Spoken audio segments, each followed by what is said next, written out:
ನಮಸ್ಕಾರ. ಕನ್ನಡ ಒನ್ನಿಗೆ ಸ್ವಾಗತ. ನಾನು ನಿಮ್ಮ ಭಾಗ್ಯನಾರಾಯಣ ಬೊಗ್ಗವರಪು.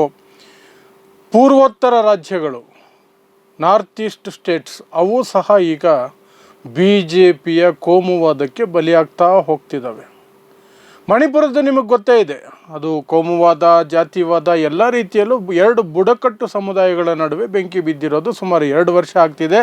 ಅದನ್ನು ಆರಿಸೋ ಪ್ರಯತ್ನವನ್ನು ಮೋದಿ ಆಗಲಿ BJP ಆಗಲಿ ಗಂಭೀರವಾಗಿ ಮಾಡ್ತಾ ಇಲ್ಲ, ಹೊತ್ತಿ ಉರಿತಾನೆ ಇದೆ. ಮೋದಿಗೆ ಪಾಪ ಇಡೀ ಜಗತ್ತು ಸುತ್ತೋದಕ್ಕೆ ಟೈಮ್ ಇರುತ್ತೆ, ಅಲ್ಲಿಗೆ ಹೋಗೋಕೆ ಟೈಮ್ ಇಲ್ಲ, ಅದು ಬೇರೆ ವಿಚಾರ. ಈಗ ತ್ರಿಪುರಾದಲ್ಲಿಯೂ ಸಹ ಈ BJPಗರ ಧರ್ಮಾಂಧತೆ ದೊಡ್ಡ ಮಟ್ಟದಲ್ಲಿ ಆತಂಕವನ್ನು ಸೃಷ್ಟಿ ಮಾಡ್ತಾ ಇದೆ. ಯಾಕಂದರೆ ತ್ರಿಪುರ ಈ ಹಿಂದೆ ಕಮ್ಯುನಿಸ್ಟ್ ಆಡಳಿತದಲ್ಲಿತ್ತು ಸುಮಾರು ವರ್ಷ. 3 ವರ್ಷಗಳ ಹಿಂದೆ ಅದು BJP ತೆಕ್ಕೆಗೆ ಹೋಯಿತು. ಹೋದ ತಕ್ಷಣವೇ ಕ್ರೌರ್ಯ ಆರಂಭ ಆಯಿತು. ಕಮ್ಯುನಿಸ್ಟ್ ಲೀಡರ್ಗಳ ಪ್ರತಿಮೆಗಳನ್ನು ಉರುಳಿಸೋದು, ಕಮ್ಯುನಿಸ್ಟ್ ಮನೆಗಳ ಮೇಲೆ ದಾಳಿ ಮಾಡೋದು, ಕಮ್ಯುನಿಸ್ಟ್ ನಾಯಕರ ಮೇಲೆ ದಾಳಿ ಮಾಡೋದು ಎಲ್ಲ ನಡೀತು. ಆ ನಂತರ BJP ಸರ್ಕಾರ ಹಂಗೆ ಅದನ್ನು ಒಂದು ಮಟ್ಟಕ್ಕೆ ತೆಗೆದುಕೊಂಡು ಹೋಗ್ತಾ ಈಗ CPIM ಅಥವಾ ಕಮ್ಯುನಿಸ್ಟರ ಮೇಲೆ ದಾಳಿಗಳನ್ನು ಮುಂದುವರಿಸ್ತಾ ಇಲ್ವೋ ಅಥವಾ ಸುದ್ದಿಗಳು ಬರ್ತಿಲ್ವೋ ಗೊತ್ತಿಲ್ಲ. ಆ ರೀತಿಯಾದಂಥ ಘಟನೆಗಳು ವರದಿ ಆಗ್ತಾ ಇಲ್ಲ. ಆದರೆ ಈಗೊಂದು ಆಘಾತಕಾರಿ ಸುದ್ದಿ ತ್ರಿಪುರ ರಾಜ್ಯದಿಂದ ಬರ್ತಾ ಇದೆ. ಏನು ಅಂದರೆ, ಒಬ್ಬ ಹುಡುಗನನ್ನು, ಯೂಟ್ಯೂಬರನ್ನು ನಡು ರಸ್ತೆಯಲ್ಲಿ ಪ್ಯಾಂಟ್ ಬಿಚ್ಚು, ನೀನು ಧರ್ಮ ಚೆಕ್ ಮಾಡಬೇಕು, ಪ್ಯಾಂಟ್ ಬಿಚ್ಚಿ ತೋರಿಸು ಅಂತ ಹೇಳಿ ಗಲಾಟೆ ಮಾಡ್ತಿರುವಂತಹ ಒಂದು ಸುದ್ದಿ ಬರ್ತಾ ಇದೆ. ವಿಡಿಯೋ ಬರ್ತಿದೆ, ಫೋಟೋಸು ಬರ್ತಿದ್ದಾವೆ. ಸೊ ಏನಿದು ಸುದ್ದಿ? ಪ್ಯಾಂಟ್ ಬಿಚ್ಚಿ ನಡು ರಸ್ತೆಯಲ್ಲಿ ಅವನ ಧರ್ಮ ಚೆಕ್ ಮಾಡೋ ಅವಶ್ಯಕತೆ ಈ BJP ನಾಯಕನಿಗೆ ಯಾಕೆ ಬಂತು ಮತ್ತು ಅವನಿಗೆ ಅಧಿಕಾರ ಕೊಟ್ಟವನ್ಯಾರು ಎಲ್ಲವನ್ನು ಸಹ ನೋಡೋಣ. ಅಲ್ಲಿ ತ್ರಿಪುರಾದ ಗೋಮತಿ ಅನ್ನುವಂತಹ ಜಿಲ್ಲೆಯಲ್ಲಿ ಒಬ್ಬ ಯೂಟ್ಯೂಬರ್ ಸಾನು ಮಲಾಕರ್ ಅನ್ನುವಂಥವನು, ಅವನಿಗೆ 1.9 ಮಿಲಿಯನ್ ಫಾಲೋವರ್ಸ್ ಇದ್ದಾರೆ ಇನ್ಸ್ಟಾಗ್ರಾಮಲ್ಲಿ. ಅವನು ರೀಲ್ಸ್ ಮಾಡಿ ಹಾಕ್ತಿರ್ತಾನೆ, ಹಾಡೋದು, ಸಮಾಜ ಸೇವೆ ಮಾಡೋದು, ಸಾಕಷ್ಟು ವಿಚಾರಗಳನ್ನು, ಡ್ಯಾನ್ಸ್ ಮಾಡೋದು, ಇಂತಹ ವಿಚಾರಗಳನ್ನು ತಗೊಂಡು ರೀಲ್ಸ್ ಮಾಡಿ ಇನ್ಸ್ಟಾಗ್ರಾಮಲ್ಲಿ ಹಾಕ್ತಿರ್ತಾನೆ. ಅದೇ ರೀತಿ ಮೊನ್ನೆ ಒಂದು ದೇವಸ್ಥಾನದ ಹತ್ರ ಹೋಗಿ ಒಂದು ಹಾಡಿಗೆ ನೃತ್ಯ ಮಾಡ್ತಿರ್ತಾನೆ. ಆ ಹಾಡು ಯಾವುದು ಅಂದರೆ ಕೈಲಾಶ್ ಖೇರ್ ಹಾಡಿರುವಂತಹ ಅಲ್ಲಾಕೆ ಬಂದೆ ಅಂತ ಒಂದು ಹಾಡಿದೆ. ಆ ಹಾಡನ್ನು ಹಾಕ್ಕೊಂಡು ಅಲ್ಲಿ ನೃತ್ಯ ಮಾಡ್ತಿರ್ತಾನೆ, ರೀಲ್ಸ್ ಮಾಡ್ತಿರ್ತಾನೆ. ಅದಕ್ಕೆ ದಿಢೀರಂತ ಒಬ್ಬ BJP ನಾಯಕ ಅಂತ ಕರೆಸ್ಕೊಳ್ಳೋವನ ಎಂಟ್ರಿ ಆಗತ್ತೆ, ತಡಿತಾನೆ, ಜಗಳಕ್ಕೆ ನಿಂತ್ಕೊಳ್ತಾನೆ. ಇದು ಹಿಂದೂ ರಾಷ್ಟ್ರ, ಹಿಂದೂಗಳ ನಾಡು, ಇಲ್ಲಿ ಅಲ್ಲಾಕೆ ಬಂದೆ ಹಾಡು ಹಾಡಬಾರ್ದು, ಹಾಕಬಾರ್ದು, ಇದು ದೇವಸ್ಥಾನ, ಇಲ್ಲಿ ಆ ಹಾಡಿಗೆ ಅವಕಾಶ ಇಲ್ಲ ಅಂತ ಗಲಾಟೆಗಳು ಶುರು ಮಾಡ್ತಾನೆ. ಅಷ್ಟಕ್ಕೆ ನಿಲ್ಲಿಸೋದಿಲ್ಲ. ನಿನ್ನ ಹೆಸರೇನು, ನೀನು ಯಾವ ಧರ್ಮದವನು, ನೀನು ಹಿಂದೂ ಹೌದಾ ಅಲ್ವಾ ಅನ್ನೋದನ್ನು ಚೆಕ್ ಮಾಡಬೇಕು, ನಿನ್ನ ಪ್ಯಾಂಟನ್ನು ಬಿಚ್ಚು, ನಾನು ನಿನ್ನ ಧರ್ಮವನ್ನು ಚೆಕ್ ಮಾಡಬೇಕು ಅಂತ ಗಲಾಟೆ ಮಾಡ್ತಾನೆ. ಅದು ಸಂಪೂರ್ಣವಾಗಿ ವಿಡಿಯೋ ಆಗಿದೆ. ಆ ವಿಡಿಯೋವನ್ನು ಅವನು ತನ್ನ ಇದರಲ್ಲಿ ಅಪ್ಲೋಡ್ ಮಾಡ್ಕೊಂಡಿದ್ದಾನೆ. ಅದು ಈಗ ದೊಡ್ಡ ವಿವಾದವಾಗಿದೆ. BJPಯ ವಿರುದ್ಧ ಅಲ್ಲಿನ ಕಾಂಗ್ರೆಸ್ ಮತ್ತು ಕಮ್ಯುನಿಸ್ಟರು ಸಾಕಷ್ಟು ವಾಗ್ದಾಳಿ ನಡೆಸಿದ್ದಾರೆ. ಇದರ ಬಗ್ಗೆ ತನಿಖೆ ಆಗಬೇಕು.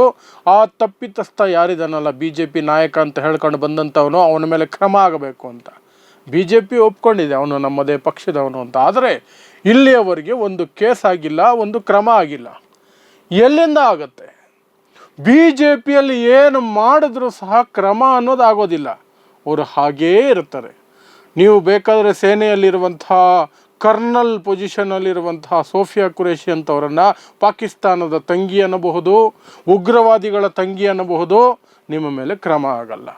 ಭಾರತೀಯ ಸೇನೆ ಮೋದಿ ಕಾಲಿಗೆ ಬೀಳುತ್ತೆ ಅಂತ ಹೇಳಬಹುದು, ನಿಮ್ಮ ಮೇಲೆ ಕ್ರಮ ಆಗೋದಿಲ್ಲ.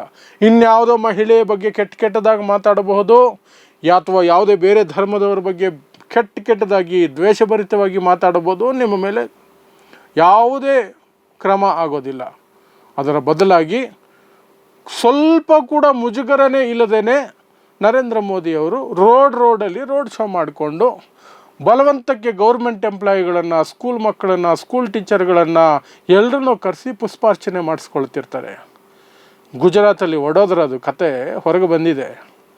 ಎಲ್ಲ ಗೌರ್ಮೆಂಟ್ ಎಂಪ್ಲಾಯಿಗಳು, ಸ್ಕೂಲ್ ಟೀಚರ್ಗಳಿಗೆ ಕಂಪಲ್ಸರಿ ಬರಬೇಕು, ಪುಷ್ಪಾರ್ಚನೆ ಮಾಡಬೇಕು. ಸರ್ಕಾರಿ ಯೋಜನೆಗಳಿಗೆ ಆ ಅಪ್ಲಿಕೇಶನ್ ಹಾಕಿದಿರಲ್ಲ, ಫಲಾನುಭವಿಗಳಾಗಬೇಕು ಅಂತ, ಫಲಾನುಭವಿಗಳಿದ್ದೀರಲ್ಲ, ನೀವೆಲ್ಲರೂ ಬರಲೇಬೇಕು. ಇಲ್ಲಾಂದರೆ ನಿಮಗೆ ಆ ಸೌಲಭ್ಯ ಸಿಗೋದಿಲ್ಲ, ಸವಲತ್ತು ಸಿಗೋದಿಲ್ಲ, ನಿಮ್ಮ ಅಪ್ಲಿಕೇಶನ್ ರಿಜೆಕ್ಟ್ ಆಗಿಬಿಡುತ್ತೆ. ಮನೆ ಬೇಕಾ? ಇನ್ನೇನೋ ಉಜ್ವಲ ಗ್ಯಾಸ್ಗೆ ಅಪ್ಲೈ ಮಾಡಿದ್ದೀರಾ, ಬಡತನದ ರೇಖೆಗಿಂತ ಅಂತ ಏನೋ ಪೆನ್ಷನ್ಗೂ ಏನೋ ಅಪ್ಲೈ ಮಾಡಿದ್ದೀರಾ, ನೀವು ಬರಬೇಕು, ಬಂದು ಪುಷ್ಪಾರ್ಚನೆ ಮಾಡಬೇಕು ಮೋದಿಯವರಿಗೆ. ಇಲ್ಲದೆ ಹೋದರೆ ನಿಮಗೆ ಆ ಸವಲತ್ತು ಸಿಗಲ್ಲ. ನಿಮ್ಮ ಅಪ್ಲಿಕೇಶನ್ ರಿಜೆಕ್ಟ್ ಮಾಡಿಬಿಡ್ತೀವಿ ಅಂತ ಹೆದರಿಸಿ ಜನರನ್ನು ಸೇರಿಸಿ ಅವ್ರ ಕೈಲಿ ಪುಷ್ಪಾರ್ಚನೆ ಮಾಡಿಸೋದು. ಅದರಲ್ಲಿ ಬಿಸಿ ನಮ್ಮ ಸಾಹೇಬರು, ಅಲ್ಲಿ ಬಿಸಿ. ಆದರೆ ಇಲ್ಲಿ ಇವರ ನಾಯಕರು ಅಂತ ಕರೆಸ್ಕೊಳ್ಳುವಂಥವ್ರು ಹೈವೇಗಳಲ್ಲಿ ಪ್ಯಾಂಟ್ ಬಿಚ್ಚಿ ಲೈಂಗಿಕ ಕ್ರಿಯೆಯಲ್ಲಿ ತೊಡಗಿಸ್ಕೊಳ್ತಾರೆ. ಇನ್ನೊಂದು ಕಡೆ ಆಫೀಸಲ್ಲೇ, BJP ಆಫೀಸಲ್ಲೇ, ಆ ಆಫೀಸಲ್ಲೇ ಒಂದು ರೀತಿ ಲೈಂಗಿಕ ಶೋಷಣೆ ಅಂತ ಕರೀತಿರೋ ಅಥವಾ ಪರಸ್ಪರ ಒಪ್ಕೊಂಡು ಮಾಡಿರೋದು, ಅಂತಹದ್ದೊಂದು ವಿಡಿಯೋ ಹೊರಗಡೆ ಬರ್ತಾ ಇದೆ. ಹೀಗೆ ದಿನ ಬೆಳಗಾದರೆ ಇಂಥದ್ದೇ. ಕರ್ನಾಟಕದಲ್ಲಿ ಎನ್ ರವಿಕುಮಾರ್, ಕಲಬುರಗಿ DC, ಅವರನ್ನು ಮುಸ್ಲಿಂ ಅನ್ನೋ ಕಾರಣಕ್ಕಾಗಿ ಪಾಕಿಸ್ತಾನದಿಂದ ಬಂದಿರೋರು ಅಂತ ಕರೀತಾರೆ. ಇಂಥವನ್ನ ಮಾಡ್ಕೊಂಡಿರ್ತಾರೆ.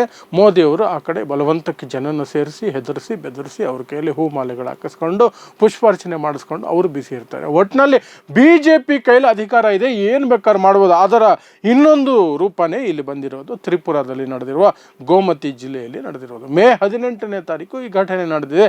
ಇಲ್ಲಿಯವರೆಗೂ, ಯಾಕಂದರೆ ಒಬ್ಬ ಮನುಷ್ಯನನ್ನು ಇಂತಹ ಹಾಡಬಾರ್ದು ನೀನು ಪಬ್ಲಿಕ್ಕಲ್ಲಿ, ಅಥವಾ ಆ ಹಾಡಿಗೆ ನೃತ್ಯ ಮಾಡಬಾರ್ದು ಅನ್ನೋದು ಅಪರಾಧ. ಸ್ವತಂತ್ರ ಭಾರತ ಸಂವಿಧಾನ ಹಕ್ಕು ಕೊಟ್ಟಿದೆ. ಏನು ಅವನು ಮನೇಲಿ ಹೋಗಿ ಆಡ್ತಿದ್ನ?